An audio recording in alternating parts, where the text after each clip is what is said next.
Wilkins for the win. Got it!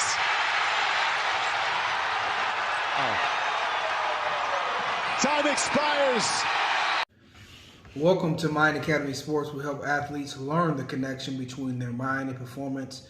This video, I want to get right into it. We want to highlight one of the athletes who we've been working with, who've done several sessions over the last couple of years. DJ Wilkins.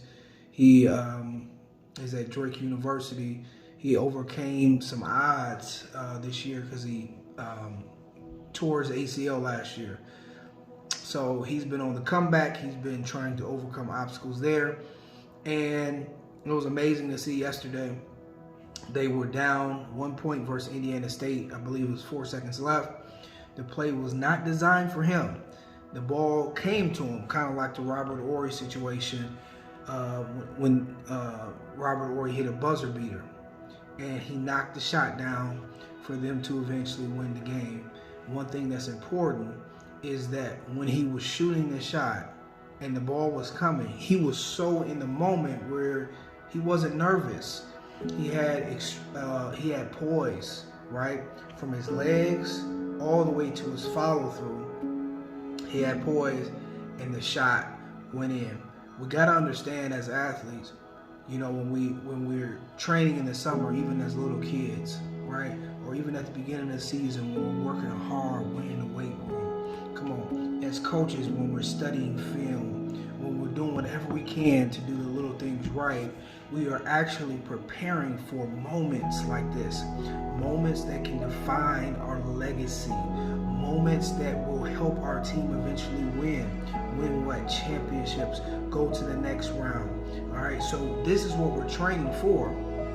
But we got to understand that there's two parts to this equation. So you have to train physically for that muscle memory.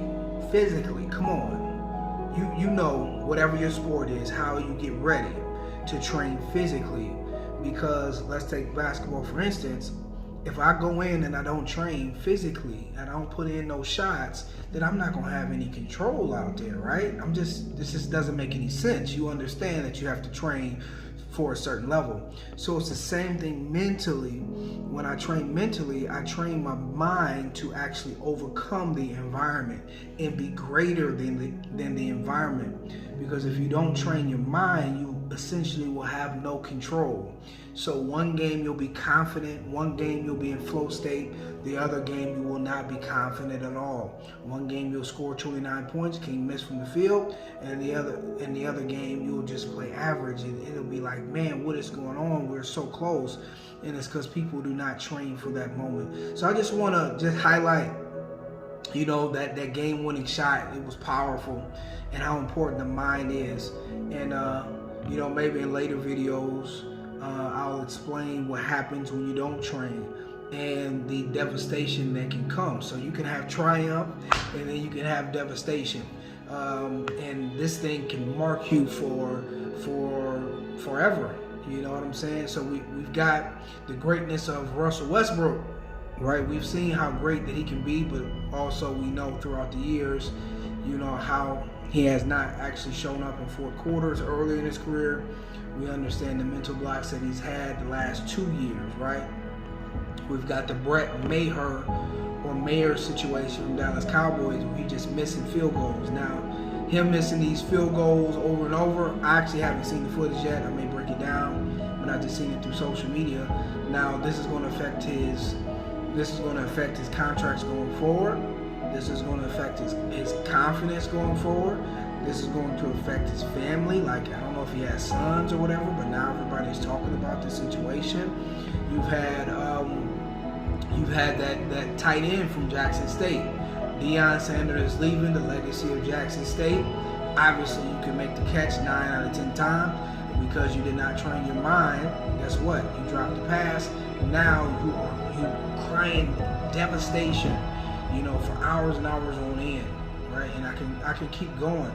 So when you do not train your mind for the moment, it's not that you don't have the capability to do it within you. You have the capability, but you have to be able to understand the nuances and the ins and outs of how your mind works so that you'll be able to seize these opportunities. Because if you are not able to seize the opportunities, it's only going to be your legacy that's going to be on the line, and ultimately, you know, it will be your fault, and unfortunately. So we want to get ahead of this thing and not wait for, you know, bad things to happen. We want to be proactive. In the sports psychology world, they call it proactive confidence. And you want to work and you want to get this thing done so that you'll be able to seize these opportunities left, right, and just understand how powerful your mind is, man. Your mind is like a computer. You feel what I'm saying? Whatever you put in, it's gonna come out. There's no mistakes with your mind. There's nothing. So I mention this analogy sometimes, but you know, my subconscious is actually part of my ANS, my autonomic nervous system, and it's controlling my different body functions. It's controlling the way my heart is beating, right? It's controlling my heartbeat. It's controlling my eyes dilating. It's controlling my blood vessels and blood flow just automatically. This is what my body is doing. So there's no mistakes. This thing is consistent. It's consistent. So it doesn't say, oh man, I missed the beat. My heart don't say I missed the beat. My mind don't say, oh, I forgot to blink your eyes. It just doesn't happen. So what we have to understand is there's different programs that's inside of our mind. And it's thousands of them filled with memories from the past. It has memories of failure, right? It has memories of defeat. You feel what I'm saying? It has all these memories. It has limiting beliefs. It has things that's already programmed in it, which you can't do. It has, like I said, limiting. It has a limiter. Like, it's going to let you go to this level, and once you get up to this level and you go past it, it may let you do it for a little bit, but eventually it's going to go down. So you've got to understand that you got all these programs of failure, you got these programs of defeat, you got these programs of limitation. So if you want to rise above it, you really got to know what you're doing. So just that in essence, athletics, especially at the highest level, it's a mind game. So obviously you got to know physically, come on, you got to bring it. But also that other piece, the major piece, is the mind game. It's the mindset. So I just want to leave you guys with that. And guys, as you go, like I said, if you're a sports parent or if you're college, you understand that your athletes are struggling in this area, contact us, contact me, and we will get that handled. I believe almost every athlete that's come to us the last 7 years, we've been able to help tremendously. As you guys leave, remember that you are only one thought away from your next greatest performance.